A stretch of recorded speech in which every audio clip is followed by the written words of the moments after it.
ലോക്സഭാ തെരഞ്ഞെടുപ്പ് അടുത്തിരിക്കെ ഇപ്പോൾ വലിയ രാഷ്ട്രീയ കോളിളക്കം സൃഷ്ടിച്ച ജാർഖണ്ഡിൽ എന്തായിരിക്കും ഇനിയുള്ള രാഷ്ട്രീയ മാറ്റങ്ങൾ എന്നതൊക്കെയാണ് ഇപ്പോൾ വലിയ ചർച്ചാ വിഷയമായിരിക്കുന്നത്.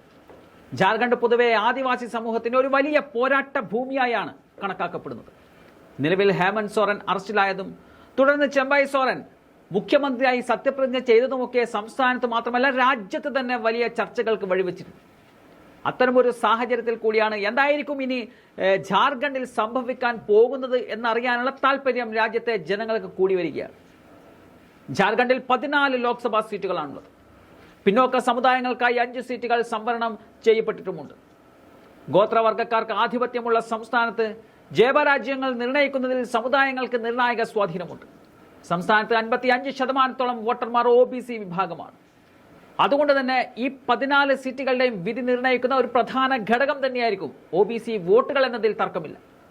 മോദി ഒരു OBC നേതാവാണ് എന്ന തരത്തിലുള്ള പ്രചരണങ്ങൾ തന്നെയാണ് ഈ സംസ്ഥാനങ്ങളിൽ BJP ഉയർത്തുന്ന പ്രധാന മുദ്രാവാക്യങ്ങളിലൊന്ന്. BJPക്കും JMMനും കോൺഗ്രസിനും സ്വാധീനമുണ്ട് ഈ മേഖലകളിൽ. അതുപോലെ തന്നെ ഗോത്ര വിഭാഗങ്ങളുടെ വോട്ടുകൾക്കും വളരെയേറെ പ്രാധാന്യമുണ്ട്. ഏതാണ്ട് 26% വോട്ടുകൾ ഈ സംസ്ഥാനത്ത് ഗോത്ര മേഖലകളിൽ നിന്നുമുണ്ട്. ഈ മേഖലകളിൽ JMM വലിയ രീതിയിൽ വോട്ടുകൾ നേടിയെടുക്കാറുമുണ്ട്. BJPയെ സംബന്ധിച്ച് ദളിത് വോട്ടുകളിലാണ് കണ്ടുള്ളത്. 11% ദളിത് വോട്ടുകളുണ്ട്. കഴിഞ്ഞ കാലങ്ങളിലൊക്കെ ഈ മേഖലകളിൽ BJP മികച്ച രീതിയിൽ തന്നെ ആധിപത്യം സ്ഥാപിച്ചിരുന്നതാണ്.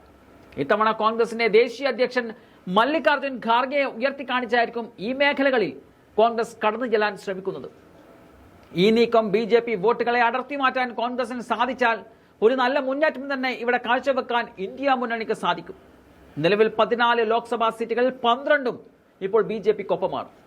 2 സീറ്റുകൾ മാത്രമാണ് പ്രതിപക്ഷ മുന്നണിയായ ഇന്ത്യക്കുള്ളൂ. അതിലൊന്ന് കോൺഗ്രസിനും മറ്റൊന്ന് JMMനുമാണ്. കഴിഞ്ഞ തവണ ഇവിടെ കോൺഗ്രസ് 7 സീറ്റുകളിലും JMM 4 സീറ്റുകളിലും മത്സരിച്ചിരുന്നു.